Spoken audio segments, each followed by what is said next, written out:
Gaza Israeli হামলায় প্রাণ গেছে আরও 10 ফিলিস্তিনির, আহত হয়েছেন বেশ কয়েকজন।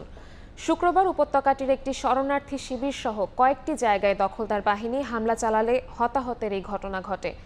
আল জাজিরার তথ্য বলছে, গাজায় নিহতের সংখ্যা 46,000 ছাড়িয়েছে। যদিও চিকিৎসা বিষয়ক সাময়িকী দ্য ল্যান্ডসেটের দাবি এই সংখ্যা 64,000-এর বেশি। অন্যদিকে যুদ্ধবিরতির মধ্যে লেবাননে নেতানিয়াহু বাহিনীর হামলায় 5 জন নিহত হয়েছেন। গাজার নিরীহ বাসিন্দাদের ওপর প্রতিদিনই তাণ্ডব চালাচ্ছে দখলদার ইসরায়েলি বাহিনী। এতে কেউ মারা যাচ্ছেন, কেউ আহত হচ্ছেন, আবার কেউ ধ্বংসস্তূপের নিচে আটকা পড়ে মৃত্যুর প্রহর গুনছেন। শুক্রবার উপত্যকাটির মধ্যাঞ্চল ও আল মাওয়াসি অঞ্চলে বর্বর হামলা চালায় নেতানিয়াহু বাহিনী, পাশাপাশি হামলা চালায় নুসেইরাত শরণার্থী শিবিরেও। এসব হামলায় বেশ কয়েকজন ফিলিস্তিনি হতাহত হয়েছেন বলে খবর পাওয়া গেছে।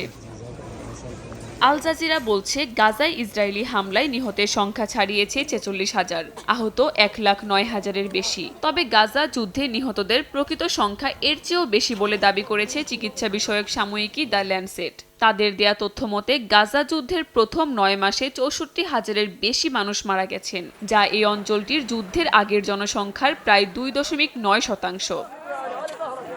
এদিকে যুদ্ধবিরতির মধ্যেই আবারও ইসরায়েলি হামলার শিকার হয়েছে লেবানন। দেশটির দক্ষিণাঞ্চলে শুক্রবার বিমান হামলা চালানো হয়, এতে হতাহত হয়েছেন কয়েকজন। ইসরায়েলের প্রতিরক্ষা মন্ত্রণালয়ের দাবি, হিজবুল্লাহর একটি অস্ত্রের গাড়ি লক্ষ্য করে এই হামলা চালানো হয়েছে। কাকলি আখতার, সময় সংবাদ।